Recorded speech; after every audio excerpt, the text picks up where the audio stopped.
రోజు మాజీ సర్పంచులందరూ చెలో అసెంబ్లీ కార్యక్రమాన్ని పెట్టడం జరిగింది. అటు కార్యక్రమానికి మేము వెళ్తామని అనుకుంటే పొద్దున్న 4 గంటల నుంచే మమ్మల్ని మాజీ సర్పంచులందరినీ కూడా అరెస్ట్ చేయడం జరుగుతూ ఉన్నది. ఇట్లా 10 నెలలు గడుస్తూ ఉన్నది. ఈ యొక్క సర్పంచ్ కాల పరిమితి అయిపోయి 10 నెలలు గడుస్తూ ఉన్నది. గవర్నమెంట్ వచ్చి సంవత్సరం అవుతూ ఉంది. మేము చేసినటువంటి పనులు సర్పంచులు బాకీలు తీసుకొచ్చి కష్టపడి ఇంట్లో ఉన్నటువంటి బంగారాలమ్మో లేకుంటే భూములు జాగలమ్మో ఇక్కడ గ్రామాన్ని డెవలప్ చేయడం జరిగింది.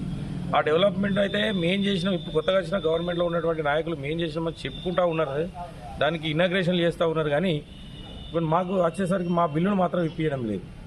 ఆ బిల్లుల కోసం ఇవాళ చెలో అసెంబ్లీ కార్యక్రమాన్ని పెడితే మమ్మల్ని అరెస్ట్ చేయడం అనేది చాలా హీనమైన చర్య.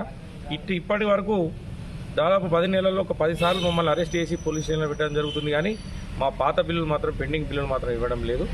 మాకు ఖచ్చితంగా కూడా ఇక్కడ ఉన్నోళ్ళు ఉంటారు, లేనోళ్ళు ఉంటారు, చాలా బీదస్తులు కూడా ఇక్కడ అందరు ఇప్పుడు రిజర్వేషన్లో వచ్చిన సర్పంచులు కూడా ఉంటారు. కాబట్టి వాళ్ళ కోసమైనా కానీ ఈ గవర్నమెంట్ ఇప్పటికైనా కళ్ళు తెరిచి మాకు రావాల్సినటువంటి పెండింగ్ బిల్లు అన్నీ కూడా మాకు ఇచ్చినట్టయితే మేము ఇట్లాంటి అసెంబ్లీ కార్యక్రమాలు చెలో అసెంబ్లీ కార్యక్రమాలు లేకపోతే ముట్టడి కార్యక్రమాలు మేము పెట్టాల్సిన అవసరం కూడా మాకు లేదు. మేము ఇప్పటి వరకు ఒక్కటే చెప్తా ఉన్నాం, మీరు ఇప్పటి వరకు 10 నెలల్లో ఇప్పటికీ బిల్లులు ఇవ్వలేదు.